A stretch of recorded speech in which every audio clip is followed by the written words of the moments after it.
Ang ginagawa mo dyan? Kabisi mo? Nag-harvest ako, no? Ano yan? Bouquet. Bouquet. Bouquet for you. Ibibigay ko mga bouquet na to sa akin mahalaga. Kasi summer ngayon, wala silang access sa damo. Walang Madre de Agua ako na ibibigay ngayon dahil sa ayoko na munang talbusan yung mga Madre de Agua, baka sila'y mamatay. Baka sila'y matuyo. Ma-abundant naman yung malunggay dito sa bakuran namin. So, ito na lang muna. Bukod sa ito yung masustansya, no? Totoo man, kahit mga buntis, di ba? Sasabihin, magsabaw ka na may malunggay, humigop ka na may malunggay, di ba?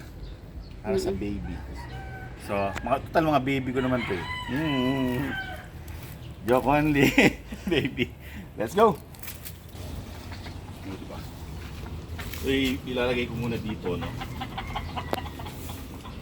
Lagyan natin yung mga alaga para sila'y makakain ng masustansyang Malunggay. malunggay. Oh.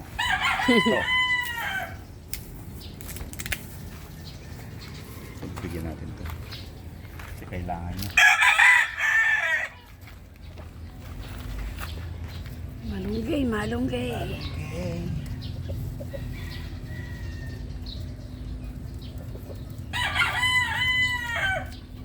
Oh, yan. Bahala na siya dyan. Kakainin niya yan. Pipika-pikahin niya yan. Yes, sir.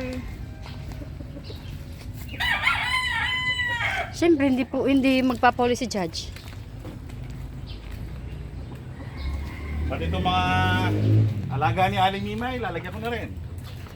Siyempre. Pero, bago ko lagyan yung kay Aling Mimay, unahin ko na muna itong aking mga bulik, no? Siyempre, mauna sa kanya. Siyempre, akin yan eh.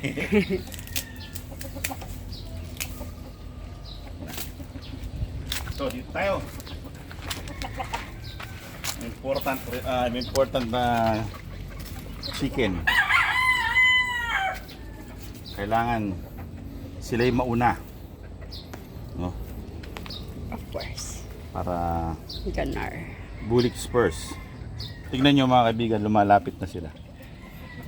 Maranot na sila ng malunggay. Oo, gusto Uy, nila. malunggay to, ano? Bata pa yan sila. I kasi miss the malunggay. nasa brooder pa lang sila kung napanood nyo yung nung bata pa sila, di ba?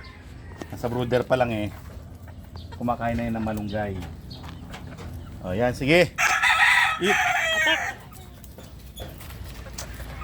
Nabulabog naman sila ngayon. Yan na. Atake. Sige.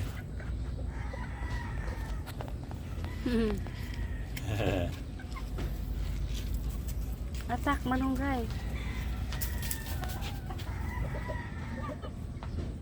Oh, siyempre, itong white ni Aling Mimay.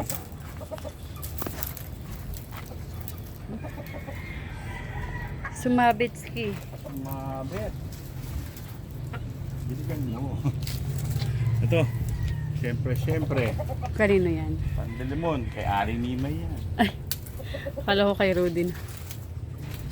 Si Rudy hindi ko nabibigyan. Marami na siyang damo sa paligid. Bagay. Hindi na niya kailangan. May access siya sa mga damo. Nakikikain si Sky. Yan binibigyan. Tsaka binibigyan niya. Ayun. Ito na. Huwag na kayong makikapit bahay. Nakikapit bahay. Sweet naman ni Sky ay. Yung danom nila, milakbag yun. Oh, sige, ayos mo mamaya. May laman pa kaya? Ang dami namang buhol nito. Tabalo. Anong nangyari?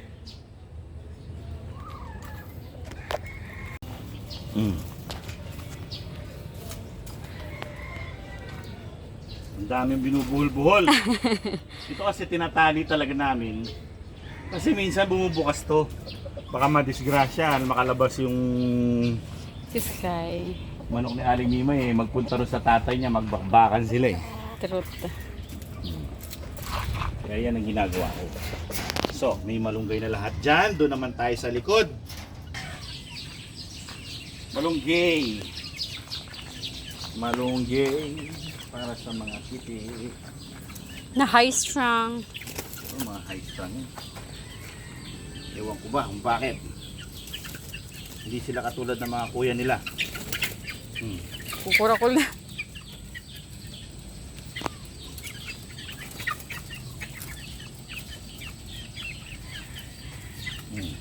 Lagi malunggay.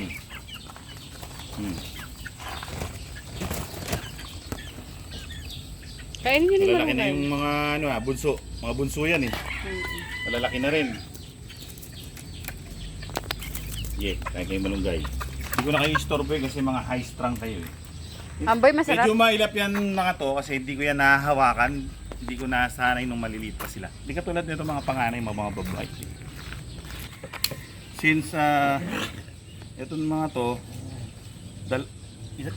isa lang sila, hati ko na lang ganito. Okay. Goods. Unahin ko na to.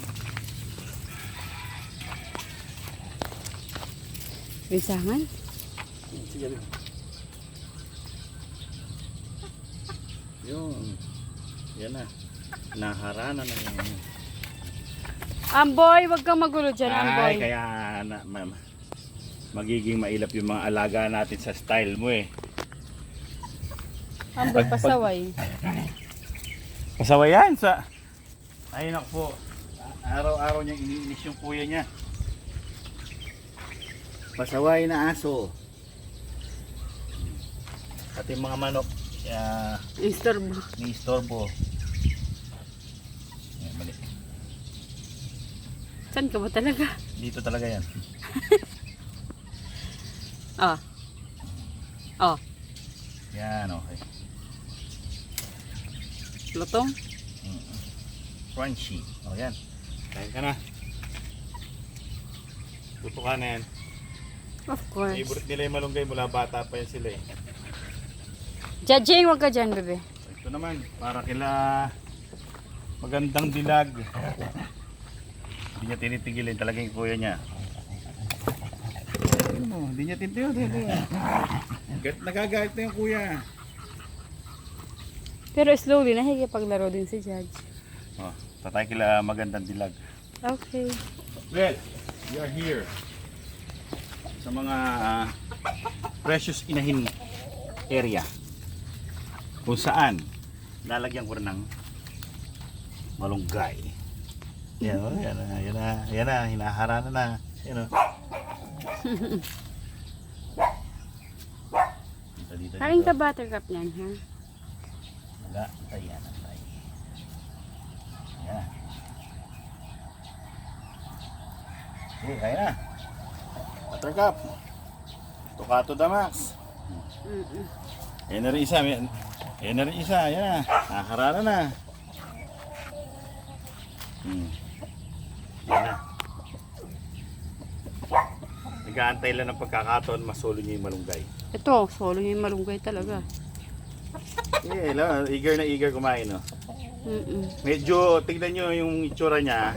Pumula na, oh. Dati namutla siya dahil sa nasagad sa breeding, eh. Nasagad sila sa breeding. Kasi dahil sa mainit ang panahon, tsaka matagal silang naisalang, kailangan ng recovery. Pero next time, siyempre lesson learned, hindi ko nagagawin yung sagad sa breeding. Isang sala lang talaga.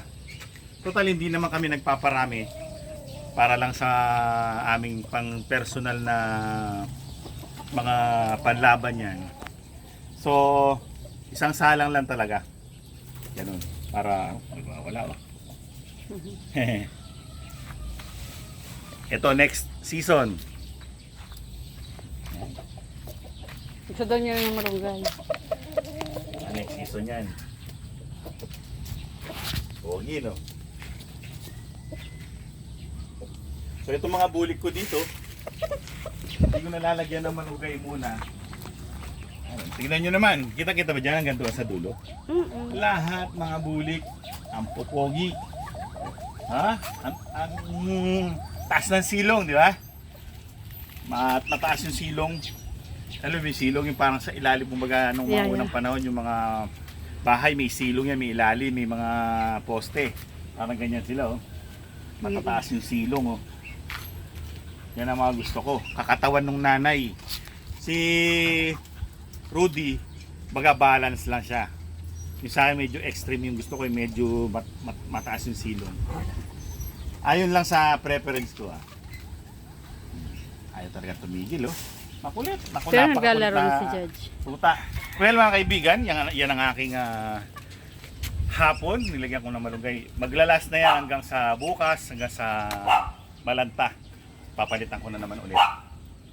Well, hanggang sa susunod na episode. Maraming salamat sa inyong panunood. Paalam! Paalam. Buhay niya. Ay ni. Ayan na naman. Naku po. Ayun, nagpaglaro na.